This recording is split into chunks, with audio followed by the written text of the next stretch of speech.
Good to go. Welcome to our viewers and listeners wherever you are. I am happy to welcome Coach Jatin Patel and Cricket Show President Leon Francis. This is the Cricket Show radio edition at www.blogtalkradio.com/the Cricket Show. You can reach us on our radio show at 1-515-605-9850 or join us on our YouTube channel at thecricketshow.org. We hope tonight to spend a few minutes to discuss and review the 2023 World Cup matches and the team involved. Maybe not all the teams, but certainly the team or teams of this day. So good evening again, Coach. Good evening to you, Leon. And we invite you to launch tonight's discussion on the subject, Pakistan, perhaps, day in the World 2020. Good evening to you, Dennis. Good evening. And good evening to you, Coach. Good evening. Go right ahead. Well, Coach, we know that Pakistan has, shall we say, grabbed a new lease on life. They took care of business today. And thanks to Shaheen Shah, who's finally Shaheen has found the form that he had, that I admired so much in the past year or so. He found some of it against Bangladesh today and finished remarkably with his 100th wicket of the ODI series, his 100th wicket in World Cup, the first to achieve 100 wickets in this format of the World Cup. So well done to Shaheen Shah. And of course, there were others who contributed along with Shaheen. I believe that it was also Miraz. My apologies. The Muhammad Asif. Muhammad Wasim. Mohammad Wasim. So those two guys, and of course they did get assist from Haris Raf, who grabbed 2 wickets as well. But the important thing is Pakistan bowlers seems to be knocking on the same window at the right time. The question is, their batters are also beginning to solidify. But is this a flash in the pan, or are we likely to see this carried over into the next matches? Pakistan has a thing about, they did this in the T20 World Cup last year. And even the year before, they kind of sat back a little bit and then suddenly woke up to see, wait a minute, the train is going by. We don't want to walk back home. So they decide we got to catch this train. And so they have done. And they're beginning to look like they've got the fighting spirit. I don't know if they are going to be able to make it, because, they've dug themselves into a hole and they now have to try and climb out. The question is, can they climb out? Coach, what do you think? Can they climb out? First of all, yes, look at the history. Pakistan is used to do this kind of sort of comebacks. Whenever they are back on the wall, and if you think like this is the time for exit, no, they comes back and they take care of the business. It's not about just bowling. Today, they also made the opening batsman change, and that's made a huge improvement there. It's unfortunate Bangladesh had a really bad tournament.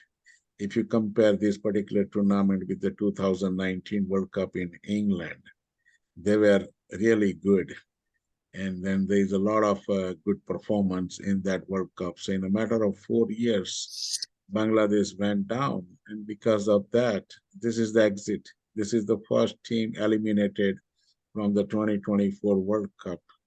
all of the other teams except England, I will say, has still chance or the opportunity to make semi-final. Yes, there is some mathematical equations need to be in a place, but to me, top four plus Afghanistan and Pakistan, these are the 6 teams going to make up that final four. The next event is coming up. We'll decide who can be the front runner. It's between New Zealand and South Africa. They are at number 2 and 3. But whoever loses, giving the other teams the advantage to catch them up in terms of the point table. If New Zealand wins, then they are joining with India at top with the 12 points. But at the same time, they are pushing New Zealand to compete very hard for the remaining game to maintain that level. Sure. Pakistan with the 6 points and 2 more games to go, with the 1 game against the New Zealand, that will be the key, which is the next game for the Pakistan. If they can beat New Zealand, then the door is open. Right? Yeah, well, gentlemen, don't count out Pakistan, but I think the fact that they have asked Ingerman, the chairman of the selector, that might have put some interest in the players to perform better. And like Dennis said, you know, Afridi, he has come to the party. And with regards they always do that. As I said, they have the old tradition. It's a style of the play. They play at the world event. They always start slow and pick up the momentum from somewhere when they realize, oh, now we need to fight hard, otherwise we'll be out. And that is the stage they create these performances to bounce back and prove it. And this is the trigger point. They have just won this game, and it's very nicely done, I would say, when you're winning with 7 wickets is not easy to say that it's done it. So looking at the Pakistan side, the remaining games, as I said, next game will be the New Zealand, which will decide their outcome for this World Cup. By the time we'll be knowing if the Pakistan is making the semi-final or not. But before that, New Zealand has to play against South Africa, right? That's a tough one. Right. If the New Zealand loses there, then New Zealand need to be concerned about Pakistan. If the Pakistan beats and if they lose against the South Africa, then there is a door open because that might be a tie and things can go with the net run rate. So that's a huge thing. You know, Coach and Dennis, I don't get the feeling that Bangladesh has come to the party. I see in the captain Shakil Al Hassan, they seem to have his number all the time. They bowl the short pitch to him, and he's not with it. And I don't see the kind of energy that Afghanistan is putting into their game. Now, even the Netherlands, they seem so lackluster. They look like they're a winning team. I don't know. Something is missing from them. They used to be a team that is hard to beat. But now they're surrendering as soon as they get under pressure. And the captain, he starts with the captain because they know his weakness and they just pile on the pressure with that short pitch delivery. And he has no answer. See, the Bangladesh is, to me, if you look at the other way, it's not a one unit at all. They have only won that first game against Afghanistan, and after that, they have lost 6 games in a row. Looking at the situation in the team chemistry, the team cohesion part, you have Mamadullah, he's playing well, and so 3 senior players they carry. At the same time, they have a couple of leaders who has been captain this Bangladesh squad. They are into it. And then top of that, you are carrying almost half of the team as inexperienced and new, at least to the world stage event. They might have played first class. They might have played international cricket. But when you come to international arena in such a global event, it's a little bit pressure. And for some reason, when you are not a one unit, these are the things can happen. And at the same time, one or two players supposed to take that role as a responsibility to carry on the team. It's not happening.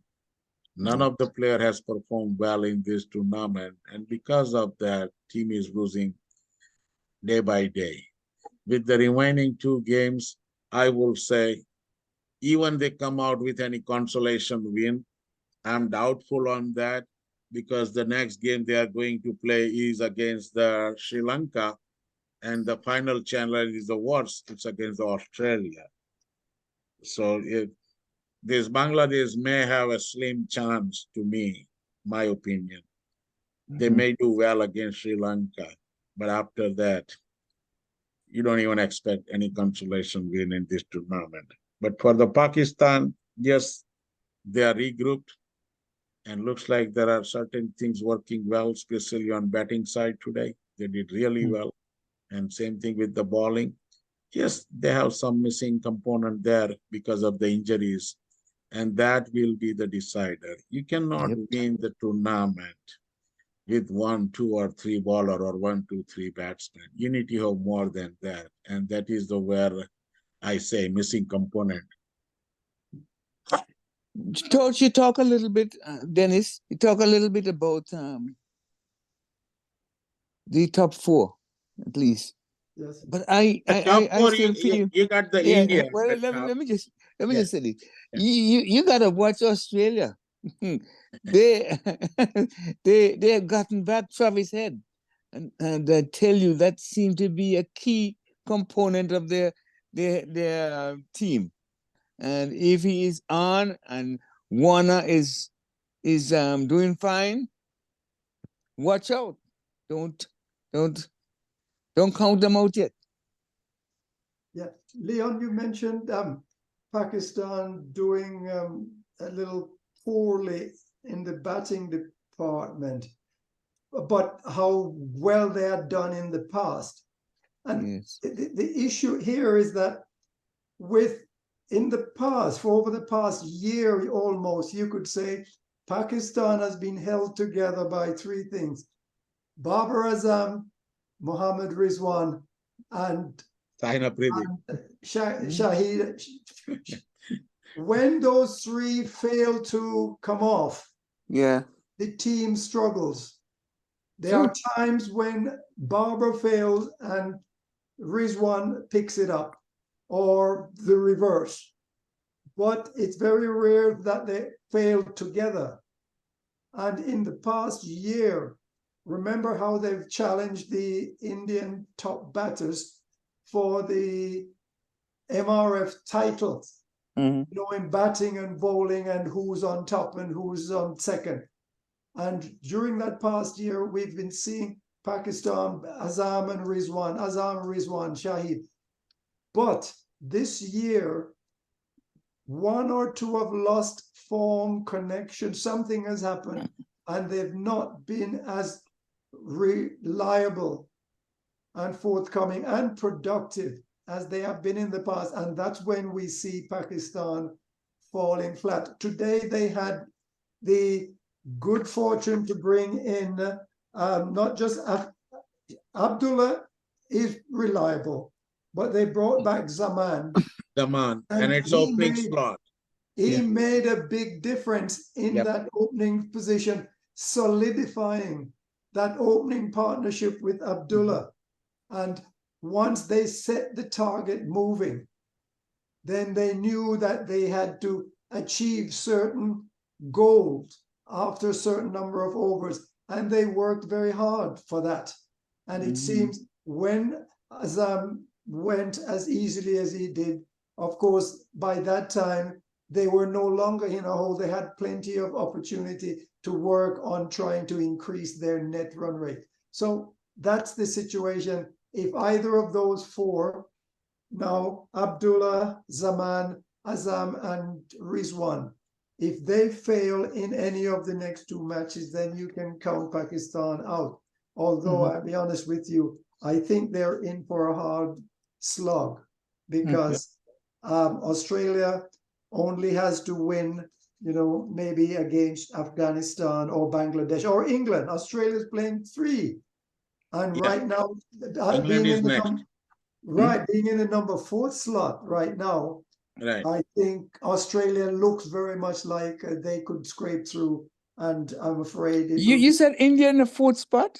No, Australia. No, Australia is up. Oh, Australia. Okay. Australia, yeah. So that's But believe it or not, Australia's toughest challenge will be Afghanistan. Afghanistan. I agree. Look at the all 350 plus score. Yes, they are on the momentum. They are on the song. They scored 350 plus, but look at what is the difference. Zampa is doing really well in bowling, spin department. And at the same time, they have not faced the challenging spin bowling against them, where Afghanistan brings Rashid Khan and 2 more spinners, world-class spinners, and that will be the huge challenge. Right. Before that, there may be a small test against Bangladesh. Australia still has to play Bangladesh. And Australia will be tested against the spinner. So mini test is there against Bangladesh and the last game against Afghanistan. And what I'm expecting right now, by the time they face that last game, Australia and Afghanistan, I believe both teams may be in a position to secure the playoff based on that last game. And if that comes out, then I'm up for put money on Afghanistan. Well, I don't think. Go ahead. I don't think Bangladesh going to give Australia any problem, to be honest. No, but the batting lineup will be tested against the spin bowling. Yeah, I agree. But I'm not saying that Bangladesh can win. But remember now, Jatin, they have Travis head back. And by the time Travis dissect that spin attack, Labuschagne, even Smith and Warner. Even Smith and Warner can accumulate a bundle. In this version, when batsmen throwing and hitting hard means nothing. If you're playing against the really quality spinner on a turning track, you'll be done. Ask all those West Indies batters who can hit sixes, plenty of them in Caribbean. What happens when they face the spinners? What, do they forget to move the feet and bat both? And that is what the challenging time is. When the ball is turning, you got the quality spinner. Okay, that takes a lot. That takes a lot. And that is the point it will be tested, the real strength. The real strength. Are you good at it? And believe it or not, looking at the venues now they're playing, it's going to be a difficult time. Yeah, it's not easy. You can't just write off anybody, but I don't think the Australians will have a semi-final and final. Semi-final and final, the 2 of them are really a spinner spot. Well, but let's not write off anybody. And Australia no, at this point is, right as I said, like India has secured the semi-final. Looks like mathematically they are in the top 4, no matter what happens in next 3 games. So India secured the semi-final for sure. And at the same time, only team we can scratch it off right now is a Bangladesh. And very soon England will join. As soon as they lose 1 more, they'll be home.